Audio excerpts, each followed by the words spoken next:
অনেক কষ্টে জ্বরে পড়েছিলাম, আজকে একটু উঠতে পেরেছিলাম, কোন রকম হাঁটছিলাম কোন রকম। আর আবুল কালামের ফোনের ওপরে ফোন, হর হালাত মে আনা পড়েগা। তারপরেও যদি এসে বললাম যে আমাকে একটু আগে আগে দেয়া হোক, হবে না। মানুষ কোন রকম কারো ব্যথা বুঝে না, কারো ব্যথা বুঝে না। তো যাই হোক, আমি আপনাদের কাছে আল্লাহ সম্পর্কে কয়েকটি কথা বললাম, আর একটি কথা আপনাদের সামনে বলি, একটা আয়াতের তরজমা করি। বিসমিল্লাহির রহমানির রহিম। তাতাজাফা জুনুবুহুম আনিল মাজাজি'i ইয়াদউনা রাব্বাহুম খাওফান ওয়া তামাআন ওয়া মিম্মা রাযাকনাহুম ইউনফিকুন। একটা মিসাল দিব, আমার উদাহরণটা মন দিয়ে শুনেন। আমার কঠিন রোগ হয়েছে, উদাহরণ দিচ্ছি, এটা মিসাল দিচ্ছি। অনেক বড় কঠিন রোগ হয়ে গেছে, আমি কলকাতাতে কিংবা শিলিগুড়িতে হসপিটালে আছি। সব ডাক্তার জবাব দিয়ে দিল বাঁচবে না, ওর ভিতর সব পচে গেছে, ক্যান্সারে পচে গেছে। হঠাৎ মাসে 2 দিন একটা ডাক্তার আসে, 1 ঘন্টা থাকে, ইংল্যান্ড থেকে আসে। সে বলছে না, রুগী সেরে যাবে। সমস্ত রিপোর্ট দেখে প্রেসক্রিপশন করে দিয়ে চলে গেল। আর অন্য 10টা ডাক্তারকে বললে এটা খেয়াল রাখিও, এই রোগীটা বাঁচবেই। আস্তে আস্তে আস্তে আস্তে আমি সুস্থ হতে লাগলাম। যখন আমি পূর্ণ সুস্থ হয়ে গেলাম, আমার ছুটি, আগামীকাল তোমার ছুটি, সোমবার। খুব খুশি আমি মনে মনে। তখন নার্সিং হোমের ম্যানেজারকে জিজ্ঞেস করছি কোন ডাক্তার আমাকে দেখছে, এটাই আমার হুঁশ নেই। বলছে ইংল্যান্ডের একটা ডাক্তার মাসে 2 বার আসে। তো ডাক্তারকে আমি একবার দেখব, খুব শখ। এই ডাক্তারগুলো তো ওষুধ খাওয়াচ্ছে, পাশে পাশে থাকছে, দেখছি, কিন্তু মেন ডাক্তারটা একবার দেখব। উনি আমাকে বলছেন রবিবার বেলা 12টা থেকে 2টা, 2 ঘন্টা থাকে। 2টা 1 বেজে যাবে, চলে যাবে প্লেন ধরে ইংল্যান্ডে। তাহলে আমাকে ওই টাইমে নার্সিং হোমের অফিসে বসে থাকতে হবে, সরাসরি কথা বলবো, সরাসরি। তাহলে ওখানে থাকতে হবে। এই কথাটা জমার খাতায় রাখেন, 1 মিনিট, 1 মিনিট রাখেন। আর একটা জিনিস নিয়ে আসি, পৃথিবীতে যত ইবাদত আছে, যত নামাজ, রোজা, হজ, যাকাত, সাদকা, সুদ চলবে না, ব্যবসা চলবে। তার কারণ আসমান থেকে যত আইন এসেছে, আসমান থেকে যত না এসেছে, আসমান থেকে যত হ্যাঁ এসেছে, যতগুলো করা যাবে, যতগুলো করা যাবে না, সুন্নত নফল, আর আপনার কিনা হজ, যাকাত আর রোজা বলেন, পৃথিবীর যত ইবাদত আছে, একটা ফেরেশতা ইবাদত গুলি এনেছেন, তার নাম হচ্ছে জিবরাইল। সমস্ত ইবাদত গুলো কে এনেছেন? ফেরেশতাটার নাম কি? একবার মুখ খুলে, মনটা ভালো লাগবে আমার। ফেরেশতাটার নাম কি? জিবরাইল। এবার বলেন, একটা মাত্র ইবাদত আছে, একটা মাত্র ইবাদত আছে, এটা আল্লাহ কোন ফেরেশতাকে নেননি। আল্লাহ সমস্ত ফেরেশতাকে হটিয়ে দিয়ে আল্লাহ যখন নিয়ত করলেন আমি আমার গোলামদেরকে নামাজ নামে একটা ইবাদত দিব, সালাত নামে ইবাদত দিব, তখন জিবরাইলকে হটিয়ে দিয়ে ওই জায়গায় বররাক পাঠিয়ে নবীকে আরশে নিয়ে গিয়ে, এবং জিবরাইল সঙ্গে গিয়ে আরশে জিবরাইল থাকলো না, আল্লাহ বান্দা বান্দা, আল্লাহ আল্লাহ, নবী নবী, আল্লাহ রাসূলুল্লাহ সাল্লাল্লাহু আলাইহি সাল্লাম আর আল্লাহ দুজনে আপসে আলোচনা হতে লাগলো। এই আলোচনার মাধ্যম দিয়ে আল্লাহ একটা ইবাদত দিলেন, তার নাম সালাত, আর তারই নাম হলো নামাজ। আর ওই নামাজটা পৃথিবীর বুকে আপনি এখন দান করবেন, নেকিটা নিয়ে যাবে ফেরেশতাতে। এখনই আপনি সাদকা করবেন, নেকিটা নিয়ে যাবে ফেরেশতাতে। আপনি হজ করবেন, নেকিটা বহন করবে ফেরেশতাতে। কিন্তু নামাজ এমন একটা ইবাদত, মানুষ যখন নামাজে দাঁড়িয়ে যায়, মাঝে কোনো ফেরেশতা থাকে না। আল্লাহ বান্দা, বান্দা আল্লাহ, এটা কিয়ামত পর্যন্ত চালু থাকবে, কারণ এটা মিরাজ থেকে এসেছে।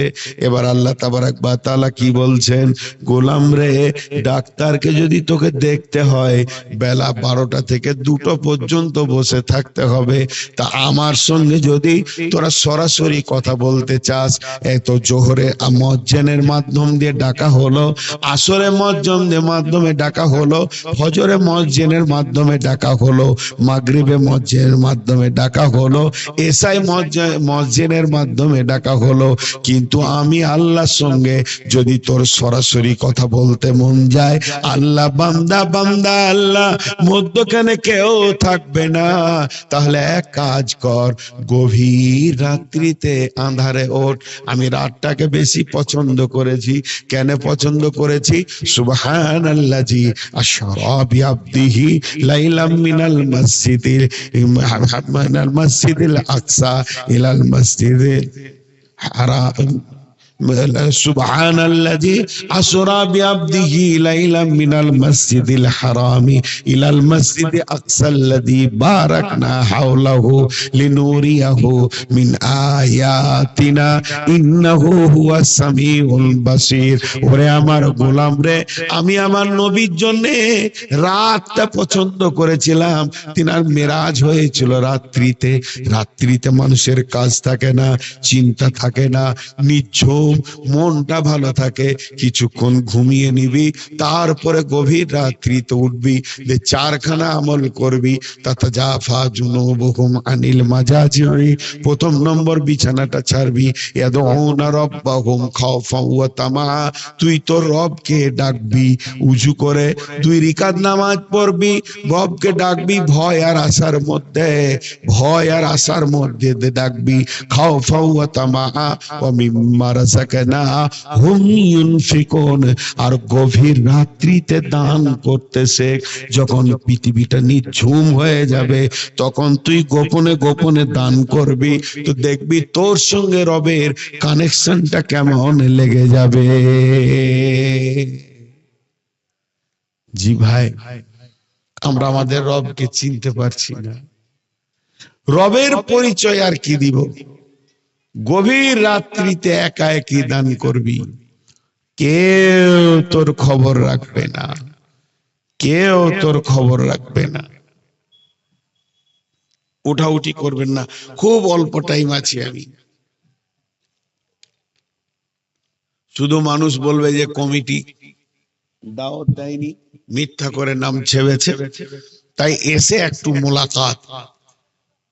আর একটা কথা আপনাদের সামনে বলি, বুখারী শরীফের হাদিস, আর ঘটনাটা বানি ইসরাইলদের। আল্লাহ রসুল বলছেন যে বানি ইসরাইলদের একটা লোক, সে নিয়ত করলো আজকে আমি গোপনে দান করব, আঁধারে, কাউকে জানাবো না। আর ওই লোকটার নবী ছিল নবী মুসা, সেই জামানার ঘটনা। তো ও বলছে যে আমি নবীকেও বলবো না, আমি তো দান করব আল্লাহকে, ওকে কেন বলতে যাব? কি করেছে ও? সাদকা কিছু টাকাকে নিয়ে, কিছু দেনারকে নিয়ে কাপড়ে পুঁটলা করে বেঁধেছে। জি,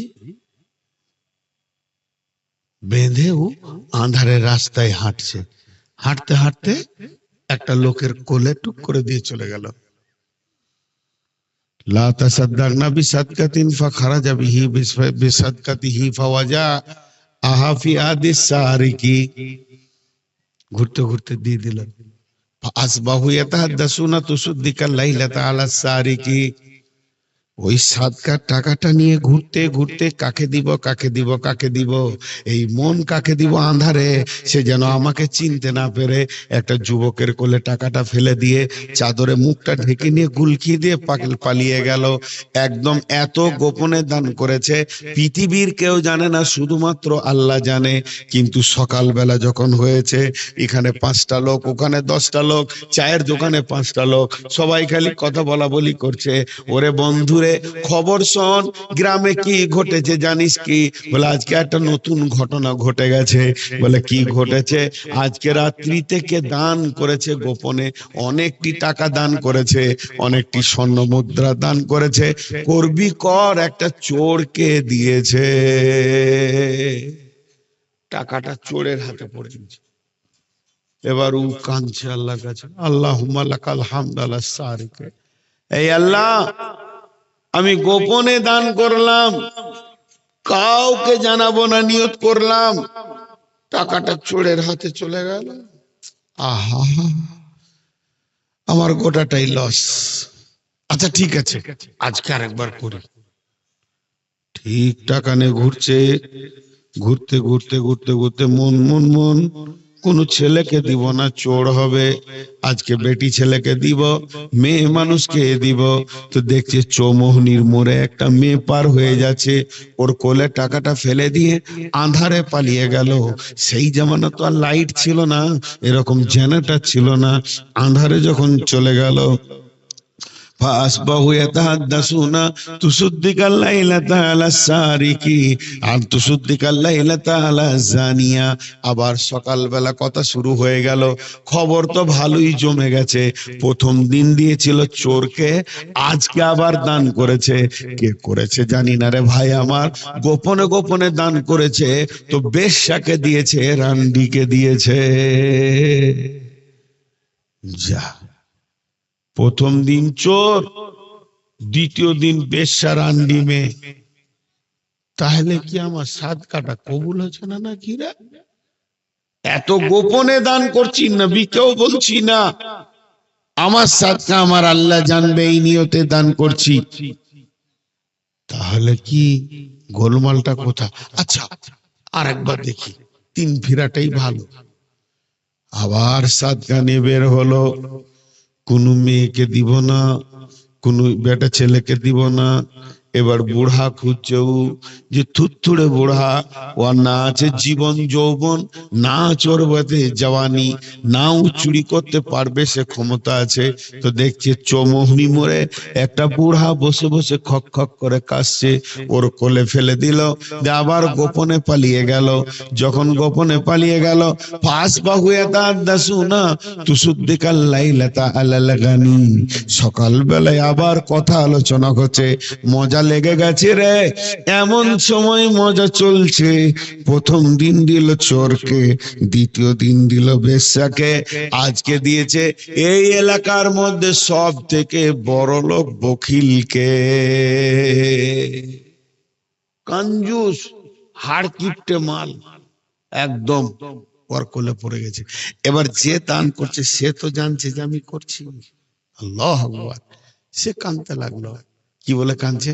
আল্লাহুম্মা লাকাল হামদ আলা সারিকি ওয়ালা জানিয়া ওয়াল গানি, হে আল্লাহ তোমার প্রশংসা, তুমি কেমন আমাদের রব, তোমার প্রশংসা, তোমার চোরের প্রশংসা, আর তোমার ওই বেশ্যা মেয়েটার প্রশংসা, ও মাবুদ রে, আর প্রশংসা হচ্ছে তোমার ওই বড় লোক বকিলের প্রশংসা। তুমি যে কি করছো তুমি ভালো করে জানো। হাদিসে শব্দটাও এসেছে, উতিয়া কিলা লাহু, আল্লাহ ওর দিলের ভিতরে খবর পৌঁছালো। কি খবর পৌঁছালো? ভয়, গোলাম রে, তোর সাদকাটা বড় দামি সাদকা, এর জন্য আমি কবুল করে নিয়েছি। করাত, করাতে কি করে? কাট কাটে, আড়ি বলে কেউ। তো এমন করাত এখন উঠেছে, যেতেও কাটবে আসতেও কাটবে, যেতেও কাটবে আসতেও কাটবে। তা আল্লাহকে বলতেই চাইছে, গোলাম রে, তো সাদকাটা এত দামি, তো নিয়তটা এত দামি। এই নিয়তের কারণে আমি এটা করাতের কাজ করেছি, দুই দিকে কাজ করেছি। একদিকে তোকে নেকি দিয়েছি, আর একদিকে তিনজনকে আমি হেদায়েত দিয়েছি। ওই চোরটা যখন টাকাটা পেয়ে গেল, তখন চোখের পানিতে কাঞ্চার বলছে, সারা জীবন চুরি করে খেয়েছি, লোকের মাল মেরে খেয়েছি, চুরি ছাড়া রুজি রুটি জীবনে আমি দেখতে পাই নাই। আমার ঘরে কোনো খাবার আসে নাই। আমাকে তো লোক চোর বলে দেখে, কারো বাড়িতে মেহমান কুটুম এলে বলে এইটা আমাদের গায়ে কালু চোর ডাকাত। আমাকে কত লজ্জা লাগে। কারো কোনো ছেলে আমার সঙ্গে ঘোরাফেরা করলে ছেলেকে শাসন করে, তুই ডাকাতের সঙ্গে ঘুরছিস। আমার মনের ভিতরে এরকমই ছিল যে পৃথিবীর ভালো মানুষ তো আমাকে এলেই না, তাদের বাড়িতে বসতে নেই না, তাদের পাশে বসতে নেই না। তা আল্লাহ তুমি কত ভালো, যে তুমি তো আরো ভালো, তোমার দরবারে আমার আর ঠিকানা নাই, আমার আর জায়গা নাই। কিন্তু আজকে আমি বুঝলাম, আমার মতো একটা চোর, আমার মতো একটা বেঈমান চোর, সারা জীবন চুরি করে করে খেলাম, তারপরও তোমার মতো রবের কাছে আমার মতো চোরের জায়গা রয়েছে, স্থান রয়েছে। তাছাড়া তুমি কেন আমাকে বিনা মেহনতে আমার ঘরে টাকা ভরে দাও? তার মানে আল্লাহ, আমি আজকে তওবা করছি, কাম ধরে নিলাম, জীবনে আর চুরির মতো গুনাহ করব না, না খেয়ে মরে যাব, কুত্তার মতো পড়ে থাকবো তোমার মসজিদের দরজায়, জীবনে আর চুরি করব না। সে তওবা করে চুরি ছেড়ে দিল, মসজিদ ঢুকে গেল। বেশ্যা মেয়েটা বলছে, আল্লাহ আমি কত নোংরা, পৃথিবীর যত লুচ্চা আমাকে চেনে, তারা তাদের জওয়ানিকে মিটিয়ে নিয়ে টাকা দেয়, আর তার ভিতরে আমার রুজি রুটি ছিল। আমি তো এত ঘৃণা মেয়ে, পৃথিবীর ভালো মানুষের কাছে আমার স্থান ছিল না। আমি মনে মনে ভেবেছিলাম, মাবুদ গো, মনে হয় যেন তোমার কাছেও আমার স্থান নাই। তবে ভেবে দেখছি, আল্লাহ তুমি কত বড় মেহেরবান, তুমি কত ভালোবাসো, আমার মতো একটা বেশ্যা রান্ডিকেও তুমি ভালোবাসো, তাই আমার ঘরে বিনা মেহনতে তুমি রুজি পাঠিয়ে দিয়েছো। আজ থেকে তওবা করছি মাবুদ, তুমি আমাকে মাফ করো, ক্ষমা করো, তুমি আমি তওবা কবুল করো, জীবনে আর বেশ্যাবৃত্তি করব না, আমি পর্দার ভিতরে ঢুকে যাব। তওবা করে নিলাম, এরপরে আমি নিজের জিন্দেগিকে শরীয়তের উপরে চালাবো। বড়লোক বকিলটা বলছে, আল্লাহ জীবনে দান খায়রাত করিনি, সাদকা দিইনি, যাকাত দিইনি, তাই তুমি আমার ঘরে লোকের যাকাতের মাল ভরে দাও। আজ থেকে তওবা করছি, আর বোকালতি করব না, যার যা প্রাপ্য আমি সব পৌঁছে দিব, যাকাত বের করে দিব। আল্লাহ বলছে, গোলাম রে, আমাকে ভালো করেছেন, আমাকে উদ্দেশ্য করে দান করবি, দুই দিকে কাজে লাগবে এবং তোর আখিরাতেও কাজে লাগবে। আল্লাহ তাবারাক ওয়া তাআলা বলছে, গোপনে দান কর, গভীর রাতে কর। গভীর রাতে চারটা আমল, তাতাজাফা জুনুবুহুম আনিল মাজাজি'i ইয়াদউনা রাব্বাহুম খাওফাও ওয়া তামাআ ওয়া মিম্মা রাযাকনাহুম ইউনফিকুন। গভীর রাত্রিতে শীত এসে যাচ্ছে, বিছানাটাকে আলাদা করে দে, বিবিটাকে সাইড করে দে, ওঠ, উঠে উজু কর, ঠান্ডা পানিতে উজু করে মুসল্লাটা ফেলে দে। এক নম্বর বিছানা থেকে বের হলি, দুই নম্বর তোর মুসল্লা পড়ে গেল, নামাজের সঙ্গে ফেরেশতার কোনো সম্পর্ক নাই। আল্লাহু আকবার বলে তুই তাকবীর তাহরিমা বেঁধে চোখের পানিতে আমাকে ডাক। তিন নম্বর আমাকে ডাক, ডাকবি তখন ভয় আর আশার ভিতর দিয়ে ডাকবি, জাহান্নামের ভয় একদিকে রাখবি, জান্নাতের আশা একদিকে রাখবি। আমি ভয় আর আশার মাঝে আল্লাহ রয়েছি। আর যখনই তোর ডাকা হবে, অমিম্মা রাযাকনা হুম ইউনফিকুন, রুজি থেকে আমার রাস্তায় দান করবি, সঙ্গে সঙ্গে আমার সঙ্গে তোর কানেক্ট লেগে যাবে। এই কারগুলো সব বাল্বগুলো জ্বলছে, কানেক্ট আছে বলি জ্বলছে, কানেক্টটা কেটে দেন, একটাও জ্বলবে না, তোর জিন্দেগিটা আলো হয়ে যাবে আমার সঙ্গে তোর যখন কানেক্ট লেগে যাবে।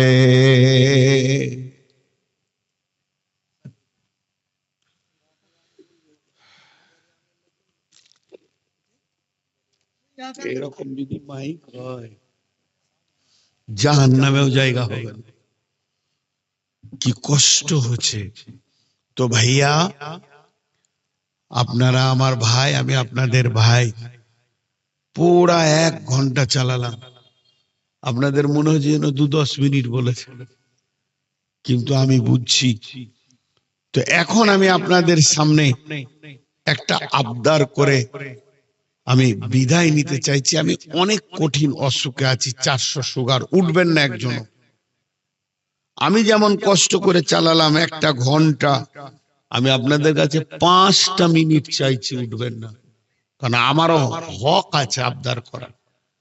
যতটি লোক বসে আছেন সকলে একবার, আমি 5টা মিনিট আপনাদেরকে উঠতে দিব না। আপনাদের হাতগুলো ধরে নিচ্ছি ছোট ভাই হিসাবে। কেউ 5,000 10,000 দেনেওয়ালা আছেন এই গভীর রাত্রিতে আল্লাহর জন্য? 2,000 5,000 দেনেওয়ালা কেউ আছেন?